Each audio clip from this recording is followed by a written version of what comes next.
ассалому алайкум ба ҳама тамошобинони барномаҳои Сорбон Сафаров. Умедвор ҳастем ки танзиҳат ва хонаобод мебошед. Навори имрӯзаи мо оиди бурдани муҳоҷирони меҳнатӣ ба Федератсияи Россия. Нафароне ки гирифтори бемории дил ҳастанд ё хирашавии чашм доранд, ба шумо доруи Алҳадаяро тавсия медиҳем. Капсула ва равғани сиёҳдона мебошад. Инчунин барои зиёд кардани риш, ё барои баланд кардани қад, ё барои нест кардани доғҳои сафед аз бадан, ё зиёд кардани мӯи сар, ба шумо соф савдоро тавсия медиҳем. Суроға дар рӯи экран. Доставка ба ҳама шаҳрҳо карда мешавад. Инчунин доруҳои варзишӣ низ дастрас кардан мумкин аст. Ба рақамҳои рӯи экран муроҷиат намоед. Занг задани шумо дастгирии мо мебошад. Аз номи юристиҷа муроҷиат кунед, скидкатон мекунам. Ва баъдан саволҳое ки равон кардагиен ҷавоб мегардонем. Та охири видеоро бо диққат гӯш кунед. Мо якчанд рӯз пеш як навор пешниҳоди шумо кардем ва гуфтем ки Федератсияи Россия аъзои комиссия дар Тоҷикистон ташкил кардагиай ва муҳоҷирои дилхоҳа номнавис мекунану ба Федератсияи Россия интиқол метиҳанд. Хушбахтона аллакай аз ҷумҳурии Тоҷикистон 170 нафар шаҳрванди ҷумҳурии Тоҷикистон ба Федератсияи Россия интиқол дода шуданд. Айни ҳол нусхаша мехонем, боз гӯш кунед хитон. ҳудуди 170 муҳоҷири меҳнатии тоҷик ба Русия сафар карданд. Инҳо аввалин афроде ҳастанд ки пас аз баста шудани марзҳо дар моҳи март вориди он кишвар мешаванд. Сафари аввалини муҳоҷирин бо иҷозати Ситоди ҷумҳуриявии ҷилавгирии беморӣ, мусоидат ва ҳамкории зичии вазоратҳои корҳои хориҷӣ, тандурустӣ ва ҳифзи иҷтимоӣ, агентии ба қайдгирӣ ва хадамоти вазорати меҳнат, муҳоҷират ва шуғли аҳолӣ ва агентии авиатсияи гражданӣ фароҳам шуд. Сафари муҳоҷирон тибқи дархости ширкатҳои сохтмонии Русия анҷом дода шуд. Хароҷоти сафар, ҷои хоб, хурду хӯрок, 14 рӯз карантин ва санадсозиву патент ва ғайраро корфармо пардохт мекунад, гуфт Фарангиз Исломова. Тибқи иттилооти хадамоти муҳоҷирати вазорати меҳнат, муҳоҷират ва шуғли аҳолии ҷумҳурии Тоҷикистон дар ҳоли ҳозир боз 434 шаҳрванди кишвар иҷозаи расмии вуруд ва кор дар Иркутскро пайдо карданд ва онҳо дар ширкатҳои гуногуни сохтмонии ин вилоят машғул ба кор хоҳанд шуд. яъне ки ғайр аз 170 нафаре ки айни ҳол мо гуфтем ба Россия интиқол дода шуданд, боз 434 нафари дигар номнавис кардагӣ ҳастанд ва рӯзҳои наздик ин нафароро ба Федератсияи Россия мебараншон. Ва ногуфта намуна ки ҳар ширкате ки муҳоҷироро ба Россия дохил мекуна, хурду хӯрок, ҷои хоб, патент кардан ва пули карантина супоридан ҳамаша ба уҳда мегирад ва то ҳатто пули билетшона ҳамун ширкат бояд харидорӣ кунад. Ва як чизи дигаро хотиррасон мекунам ки Федератсияи Россия айни ҳол тасмим гирифтагиае ки 26 000 мигранта дохили давлати худаш бигардона барои қувваи кориша зиёд кардан. Давоми нусхаро мехонем, гӯш кунед. Аз 26 000 ҷойҳои кории холӣ дар соҳаи сохтмон, хоҷагии манзилию коммуналӣ, хадамоти хаткашон, таксиҳо дар вилояти Москав танҳо нисфаш банд аст. Намояндаи хадамоти давлатии муҳоҷирати назди ҳукумати Қирғизистон дар Русия Майрамбек Байшенов гуфт, дар кадом соҳаҳо дар Федератсияи Россия эҳтиёҷоти шадид ба коргарони хориҷӣ эҳсос мешавад.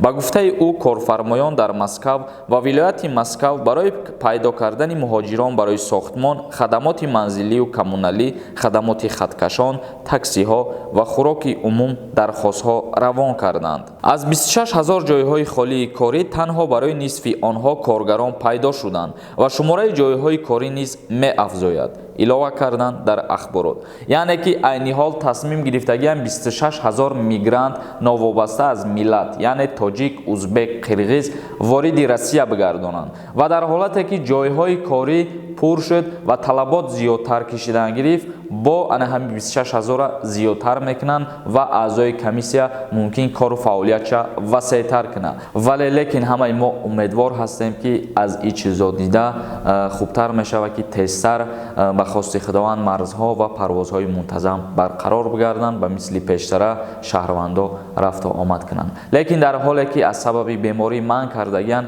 ҳамин қадар шам кишидастай шикр мекунем. Тамошобинони азиз, акнун шурӯъ мекунем хондани комментарияҳоро. Бо диққат гӯш кунем ки саволҳотон агар бошад ҷавобша бигирен. Лекин дар ҳамин комментарияҳо як савол бисёри бад нависондагиянд мардум ки чиба дар ҷумҳурии Тоҷикистон мегӯянд ки беморӣ нест, вале парвозҳоша кушода намекунад. Сабаб чӣ бошад?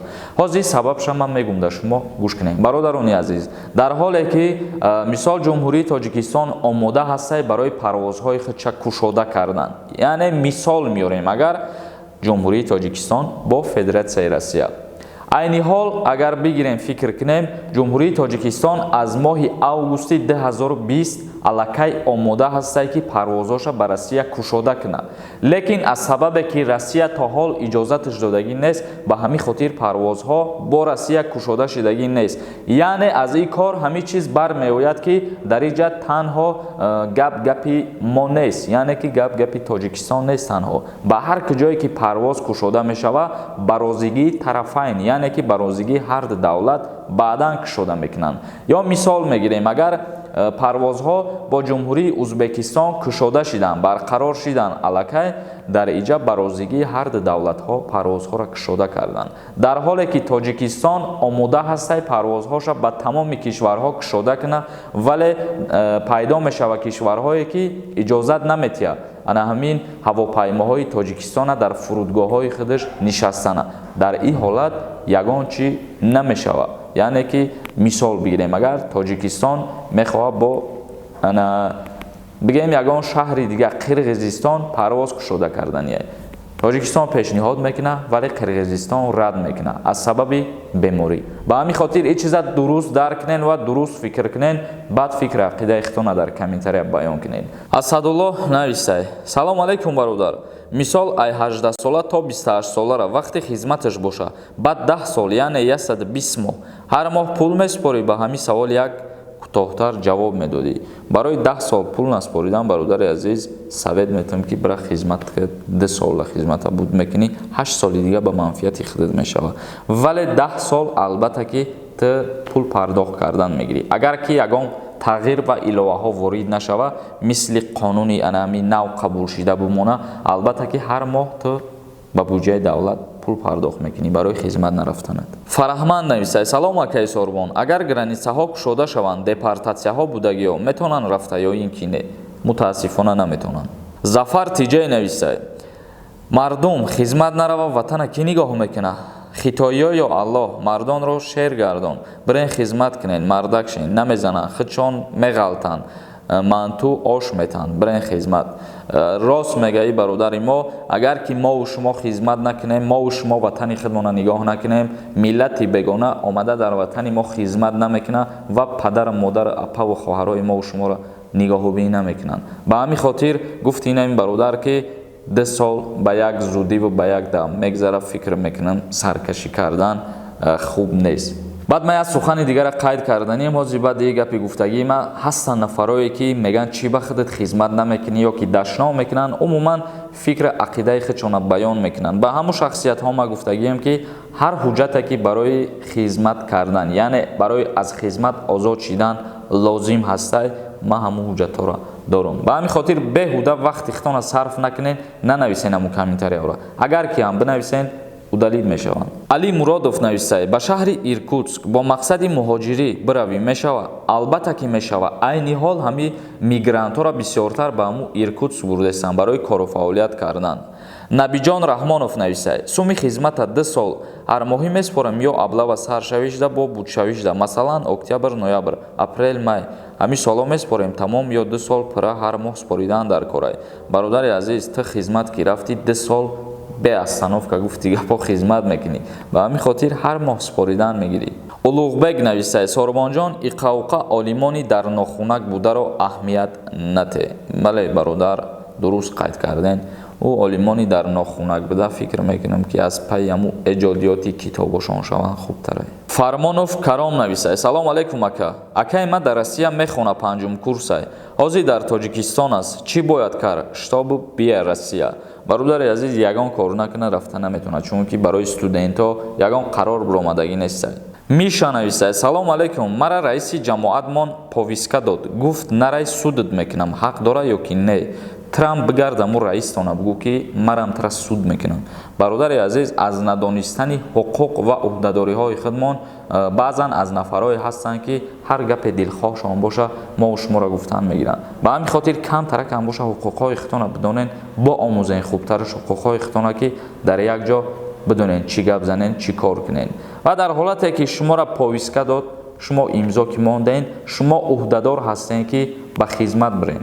Иванов Миша нависад: салом алайкум акаи Сорбон, пневматика ё воздушка меганаш, ҳамира ба самолёт худат барӣ, ба даст мешава, илтимос ҷавоб те ака, илтимос. Бародари азиз, агар ба ҷумҳурии Тоҷикистон дар назар дошта бошӣ, ягон роҳ надора ки ту ҳамун силоҳҳои сарда ба кишвар ворид бисозӣ. Яъне ки дар қонунгузории худмон ин чизҳоро иҷозат додагӣ нестанд.